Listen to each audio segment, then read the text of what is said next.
Hey everybody, this is Ramon El Magnifico, and it's Friday, which means this is episode 7 of the Famous PipeSmoker Friday Show. Woohoo! I've made it to episode 7. Thank you so much for all of you who have been watching. Before I start, go ahead and please subscribe to my channel if you haven't done so already. Follow me on Twitter and Instagram at the El Magnifico. And if after finding out about today's famous pipe smoker and all the other famous pipe smokers that I've talked about before, you know of somebody else that you would like me to someday talk about, go ahead and put it in the comments and we'll go from there. Thank you so much in advance. Especially if you know of any other ladies, famous ladies who pipe smoke. Check out the episode I did on International Women's Day, and I talked about a few ladies who are famous who smoke a pipe. Yeah. Anyways, let's get on with today's show. Like I said, episode 7, and today, again, did not mean this to happen at all. Purely by coincidence, because believe me, for today's episode, I did a lot of research. I was looking for somebody who was celebrating a birthday sometime soon so that I could talk about them. I almost just pulled the famous pipe smoker because I couldn't find one. Which, if you've been following me on Instagram, I've been doing this for a little bit over 3 years, posting every Friday. Hashtag the famous pipe smoker Fridays. But anyways, so I did not mean this to happen again. Today's pipe smoker is also British, like last week's famous pipe smoker.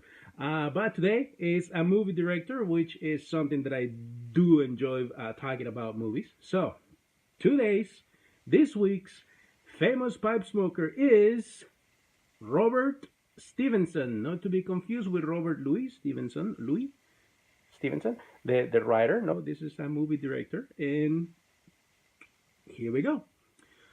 Robert Stevenson was born on March 31st, 1905 in, hopefully I'm saying this right, Buxton, Derbyshire, England, as Robert Edward Stevenson. He was a director and writer known for Mary Poppins. That's right, he directed the famous Nanny, Bedknobs and Broomsticks, and King Solomon's Mines.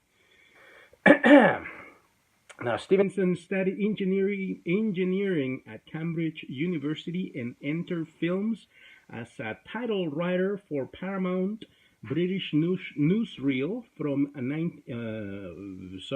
name again is, it was writing for Paramount British newsreel.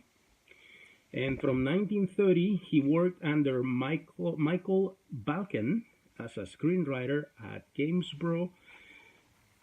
He subsequently graduated to directing Jack Hubert comedies, then joined Balkan's move to Ealing in 1938. However, he left shortly afterward for Hollywood on account of his pacifist beliefs, thus avoiding conscription. He was under contract at RKO between 1942 and 1943, and then again from 1949 to 1952. His biggest success was Jane Eyre, or Erie? I never know how to pronounce that. I'll put it right there, Jane Eyre. In 1943, starring Orson Welles.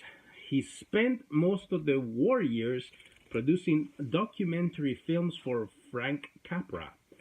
Several commercial failures in the late 1940s forced him to work in television until he was signed by Disney in 1956. And while at Disney, he remained at Disney happily for the next 22 years, turning out youth and family-oriented pictures, several of which were the best children's pictures of that era. And some were pretty much my childhood. First was Johnny Tremaine in 1957, an adaptation of Esther Forbes' novel about a youth's adventures during the American Revolution. Later, in 1957, came All Yeller, a heartbreaking drama based on Fred Gibson's book about a boy and his dog in 1850s Texas. Wow, I did not know that he directed All Yeller until I was doing this research. Also successful was Darby O'Gill and the Little People in 1959, a whimsical fantasy centering on leprechauns. It featured a young Sean Connery and noteworthy special effects.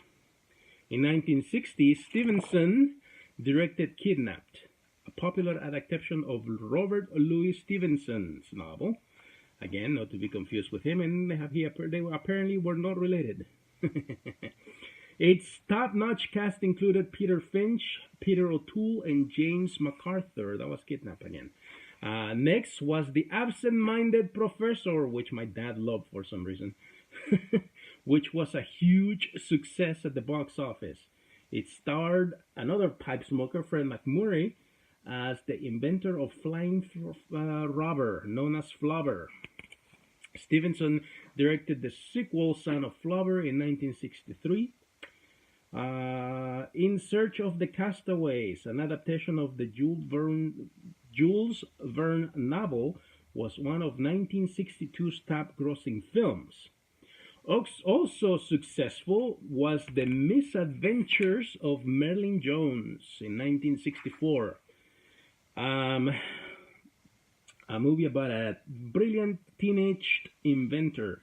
It spawned a sequel, The Monkey's Uncle, in 1965, which Stevenson also directed. In 1964, Stevenson made the film for which he was best remembered, and one of my favorite movies, one of my most favorite movies, which is Mary Poppins, the children's classic about a magical nanny, which was based on the novel by P.L. Travers, was one of the decade's biggest hits. A unique combination of live action and animation. It received 13 Academy Award nominations, including Stevenson's only nomination for Best Director. It won 4 Oscars, including a Best Actress statuette for Julie Andrews. And that was her first film.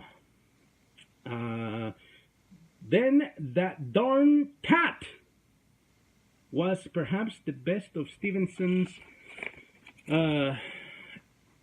later movies. It featured Hayley Mills as the plucky heroine who aids an FBI agent, played by Dean Jones. Stevenson then made the Gnome Mobile in 1967, which was based on Upton Sinclair's novel The Gnome Mobile. It offered Walter Brennan as a cantankerous businessman who tries to keep gnomes that he has discovered in a forest from being exploited. Ooh. Blackbeard's Ghost in 1968 was enlivened by the casting of Peter Ustinov as the eponymous pirate. In 1969, Stevenson had another major box office success with The Love Bug, which my dad also loved. The sleeper hit featured Jones again as the bewildered owner of Herbie, a Volkswagen Beetle with a mind of its own. Bedknobs and Broomsticks in 1971 was also quite popular, with starring Angela Lansbury as a witch who tries to help the Allied causes during World War II. Herbie Writes Again in 1974 was one of the sequels inspired by The Love Bug, and The Island at the Top of the World in 1974 starred David Hartman as the leader of an Arctic expedition that stumbles across a tribe of lost Vikings. In 1975, Stevenson directed One of Our Dinosaurs is Missing, a spy comedy about a bunch of English nannies, which I would not have guessed just by its name that this was a spy movie. um, the movie is about English nannies trying to recover stolen secrets hidden in a dinosaur bone. His last film was 1976, The Shaggy DA, a follow-up to 1959's popular The Shaggy Dog, which he also directed. After a long illness, Robert Stevenson died on April 30th, 1986 in Santa Barbara, California at the age of 81.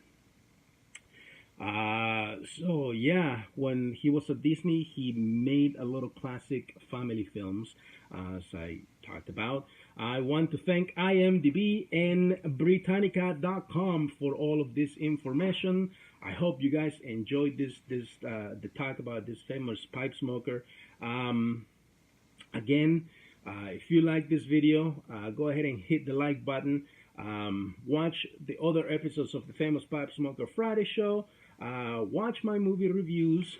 Please subscribe to the channel and follow me on Twitter and Instagram at VL Magnifico, and let me know what you think about Mr. Robert Stevenson and his films. If you like them, Mary Poppins, like I said, is one of my all-time favorite films. And if you know of any other famous pipe smokers that you would like me to talk about someday on this show, also let me know. And until next week, when I talk about another famous pipe smoker, this is Ramon El Magnifico saying, may God bless you all, so long, and thanks for all the fish.